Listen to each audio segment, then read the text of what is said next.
وعليكم السلام. الحمد لله نحمده ونستعينه ونستغفره ونؤمن به ونتوكل عليه ونشهد أن لا إله إلا الله وحده لا شريك له ونشهد أن سيدنا ومولانا محمدا عبده ورسوله صلى الله تعالى عليه وعلى آله وأصحابه وبارك وسلم تسليما كثيرا. أما بعد، فأعوذ بالله من الشيطان الرجيم. بسم الله الرحمن الرحيم. الحمد لله رب العالمين الرحمن الرحيم مالك يوم الدين إياك نعبد وإياك نستعين اهدنا الصراط المستقيم صراط الذين أنعمت عليهم غير المغضوب عليهم ولا الضالين.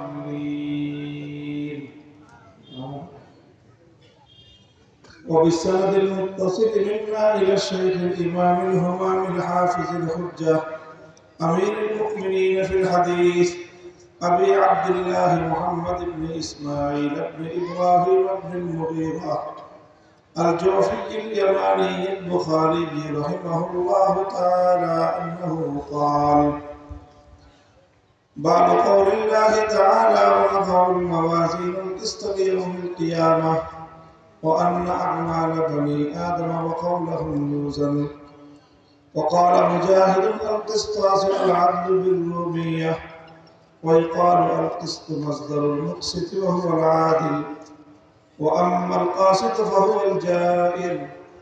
وبه قال حدثنا أحمد بن أشكاب قال حدثنا محمد بن فضيل عن عمارة بن القعقاع عن أبي زرعة عن أبي هريرة رضي الله تعالى عنه أنه قال: قال رسول الله صلى الله عليه وسلم: كلمتان حبيبتان إلى الرحمن خفيفتان على اللسان ثقيلتان في الميزان سبحان الله وبحمده سبحان الله العظيم.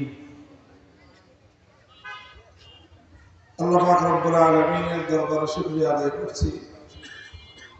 আমি পবিত্র কোরআনে কারীমের সর্বপ্রথম সূরা এবং সবচেয়ে গুরুত্বপূর্ণ সূরাতুল ফাতিহা তেলাওয়াতের মাধ্যমে আমাদের আজকের যে অন্যতম লক্ষ্য, যে আমাদের স্নেহের কচিকাঁচা শিশু সন্তানদের কোরআনে কারীমের শিক্ষার সূচনা উদ্বোধন, সেটার আমি আমাদের ছাত্রদের মাধ্যমে ছাত্রদেরকে সেই কোরআনে কারীমের তেলাওয়াতের শোনানোর মাধ্যমে সেটা সূচনা করলাম। আল্লাহ পাক রব্বুল আলামিন আমাদের এই সকল শিক্ষার্থীদেরকে কোরআনের শিক্ষা পরিপূর্ণভাবে হাসিল করার তৌফিক দান করেন। আমিন। দ্বিতীয় অন্যতম গুরুত্বপূর্ণ যে উপলক্ষ আমাদের জন্য, সেটা হলো খতমে বুখারী। ইমাম মুহাম্মদ ইবনে ইসমাঈল আল বুখারী রাহমাতুল্লাহি আলাইহির কিতাব। আমাদের মাদ্রাসার দাওরায়ে হাদিসের শিক্ষার্থীরা 9টা হাদিসের কিতাব পাঠ করে থাকে। তার মধ্যে সবচেয়ে গুরুত্বপূর্ণ কিতাব হলো মুহাম্মদ ইবনে ইসমাঈল বুখারী রাহমাতুল্লাহি আলাইহির সংকলিত কিতাব সহিহুল বুখারী বা জামিউল বুখারী। এই জামিউল বুখারীর সর্বশেষ অধ্যায়ের পাঠদানের মাধ্যমে শিক্ষার্থীদের দীর্ঘ একটা শিক্ষা জীবনের আনুষ্ঠানিক পরিসমাপ্তি ঘটে। আমাদের এই মাদ্রাসা থেকে যে সকল শিক্ষার্থীরা সারা বছর পরিশ্রম করে আল্লাহ নবীর হাদিস গ্রন্থগুলো পাঠ করেছেন, আজকের যে হাদিসের অধ্যায় আমি আপনাদের সামনে পাঠ করলাম, এই অধ্যায়ের মধ্য দিয়ে তাদের এবছরের শিক্ষার যে ধারাবাহিকতা, আনুষ্ঠানিকতার পরিসমাপ্তি ঘটল। এখন তারা সমাজে কোরআন এবং হাদিসের ইলমের খিদমতের জন্য তারা নিজেদের কর্মস্থলে যাবে। মেয়েদের কর্মস্থল, সবচেয়ে বড় কর্মস্থল হলো যার যার ঘর। একটা কথা সুপরিচিত আছে না, give me an educated mother, I shall give you an educated nation। জাতীয় উপহার দিব। এই কথাটা যতটা শিক্ষার ক্ষেত্রে প্রযোজ্য, তার চেয়ে বড় বেশি প্রযোজ্য হলো এই, আমাকে তুমি একজন আদর্শ দিনদার মা উপহার দাও, আমি তোমাকে একটি আদর্শ ইসলামিক সমাজ উপহার দেব। আমি বিশ্বাস করি এবং দোয়া করি, আপনাদের সকলের কাছে দোয়া চাই, আমাদের এই মেয়েরা যেন আমাদের আগামী সুন্দর সমাজ নির্মাণের সর্বপ্রথম বুনিয়াদ হিসেবে তারা কাজ করতে পারে। যে শিক্ষা তারা পেল, শুধু এই শিক্ষা তাদের জন্য নয়, সকলের জন্য এই কথা।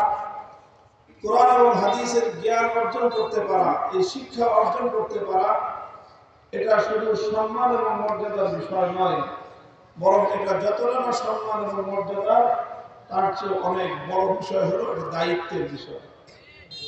এটা দায়িত্বের বিষয়। এ দায়িত্ব পালন করতে গেলে অনেক প্রতিকূলতার মোকাবেলা করতে হবে, অনেক বাধার বিন্ধ্যাচল পাড়ি দিতে হবে, কিন্তু সকল অবস্থায়, সব পরিস্থিতিতে নিজেদেরকে আল্লাহর দ্বীনের উপর, আল্লাহর কোরআন এবং নবীর হাদিসের আদর্শের উপর অটল এবং অবিচল রাখতে হবে। এটা হলো ইলমের সর্বচেয়ে গুরুত্বপূর্ণ কথা।